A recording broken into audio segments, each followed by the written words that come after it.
चलिए, आज ओशो के दर्शन के साथ मन की गहराइयों में उतरते हैं। हम ये समझने की कोशिश करेंगे कि ये जो हमारे विचार हैं, ये असल में हैं क्या? ये हम पर कैसे हावी होते हैं? और सबसे ज़रूरी, इनसे आज़ाद होकर सच्ची शांति कैसे मिल सकती है? तो इस सफ़र की शुरुआत एक सीधे से सवाल से करते हैं। क्या मन के अंदर जो लगातार बातें चलती रहती हैं, वो कभी सच में रुकती हैं? विचारों की वो भीड़ जो कभी थमती ही नहीं? ये एक ऐसा अनुभव है जिससे हम सब कहीं ना कहीं गुजरते हैं। और पता है, ओशो के मुताबिक यही अंदर का शोर, यही हमारी सारी तकलीफों की, सारे दुखों की असली जड़ है। तो चलिए इस जड़ को थोड़ा और करीब से देखते हैं। तो ये संघर्ष आता कहाँ से है? देखिए, ओशो मन को कोई टूल या औजार नहीं मानते। वो इसे एक भीड़ भरे कमरे की तरह देखते हैं। एक ऐसी जगह जहां हजारों अलग अलग आवाजें एक साथ चिल्ला रही हैं, एक दूसरे से टकरा रही हैं, और यही हमारे भीतरी कलह की असली वजह है। और इस भीड़ भरे कमरे की वजह? खैर, ओशो यहाँ हमारी एक बहुत गहरी मान्यता को चुनौती देते हैं कि ये जो हमारे विचार हैं, ये हमारे अपने हैं, हमने इन्हें खुद पैदा किया है। तो सवाल ये उठता है कि अगर ये विचार हमारे अपने ही नहीं हैं, तो फिर ये आते कहाँ से हैं? ओशो कहते हैं कि हमारा मन असल में उधार लिए गए विचारों का एक गोदाम जैसा है। समाज से, हमारे माता पिता से, शिक्षकों से, धार्मिक परंपराओं से, हर जगह से विचार आते हैं और मन बस उन्हें बिना सवाल किए जमा करता जाता है। और इसका नतीजा क्या होता है? एक अंतहीन कन्फ्यूजन, एक भीतरी लड़ाई। क्योंकि ये सारे विचार अलग अलग, कभी कभी तो बिल्कुल उल्टे सोर्स से आते हैं, इसलिए ये हमें अंदर से तोड़ते रहते हैं।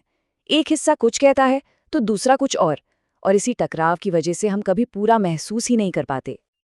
अब बात यह है कि ये विचार सिर्फ हमारे दिमाग में चुपचाप बैठे नहीं रहते। ये कोई पैसिव चीज नहीं है। असल में ये हमारी दुनिया को, हमारी असलियत को लगातार बना रहे हैं। ओशो इसे एक भीतरी ब्लूप्रिंट कहते हैं। मतलब हर एक विचार, चाहे वो डर का हो, प्यार का हो या खुशी का, वो हमारी जिंदगी का डिजाइन तैयार कर रहा है। तो मतलब साफ है, अगर बाहर कुछ बदलना है तो काम अंदर से इस ब्लूप्रिंट को बदलने से शुरू करना होगा। और ये और भी गहरा हो जाता है। ओशो के लिए विचार सिर्फ कोई मेंटल एक्टिविटी नहीं है। वो कहते हैं कि ये तो एनर्जी का, ऊर्जा का एक बहुत सूक्ष्म रूप है, जैसे हमारे चारों ओर तरंगों का एक ऑरा, एक आभामंडल बना रहे हों। और ये एनर्जी सिर्फ हमें नहीं, हमारे आसपास के माहौल को भी प्रभावित करती है। तो फिर सवाल वही है, इस पूरे मानसिक शोर शराबे से बाहर कैसे निकलें? ओशो का जो तरीका है वो मन से लड़ने का नहीं है, बल्कि उससे ऊपर उठने का है। और इसका रास्ता है देखने की कला, जिसे साक्षी भाव भी कहते हैं। ये प्रैक्टिस सुनने में बहुत ही सिंपल लगती है। करना बस इतना है कि चुपचाप बैठना है और मन में जो भी विचार आ रहे हैं, जा रहे हैं, उन्हें बस एक दर्शक की तरह देखना है। उन्हें जज नहीं करना, अच्छा बुरा नहीं कहना, उनसे उलझना नहीं, बस देखना है। जैसे हम सड़क पर ट्रैफिक को देखते हैं। खुद को विचारों से अलग करके सिर्फ एक दिखने वाला बन जाना है। और देखिए, यहाँ मकसद विचारों से लड़ना बिल्कुल नहीं है। मकसद है देखने वाले, यानी हमारे असली स्वरूप और मन के बीच एक फासला, एक स्पेस पैदा करना। जब वो दूरी बनती है तो शांति अपने आप आने लगती है। और जब हम ये अभ्यास करते रहते हैं तो ये हमें उस मंजिल तक ले जाता है जिसे ओशो कहते हैं विचार शून्यता या नो माइंड। ये मन के पार एक परम आज़ादी की अवस्था है।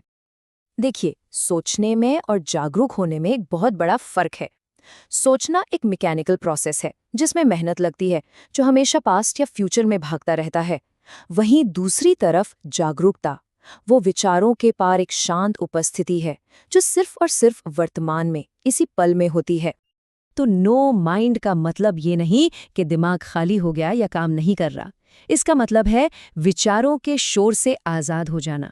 ये शुद्ध चेतना की वो स्टेट है जहां कोई लड़ाई नहीं है, कोई कंफ्यूजन नहीं है, बस एक सहज शांति और सच्चाई का एहसास है। ओशो के हिसाब से यही हमारा असली स्वभाव है। और आखिर में ओशो का ये एक वाक्य पूरी बात को समेट देता है कि सोचने से हटकर देखने वाला बन जाना, यही वो असली कीमिया है, असली ट्रांसफॉर्मेशन है, जो हमारे पूरे वजूद को बदल सकता है। तो ये पूरा सफ़र हमें एक बहुत गहरे सवाल पर लाकर छोड़ता है कि अगर हम अपने विचार नहीं हैं, तो फिर हम हैं कौन? और शायद इसी सवाल पर सोचना इस यात्रा का अगला पड़ाव है।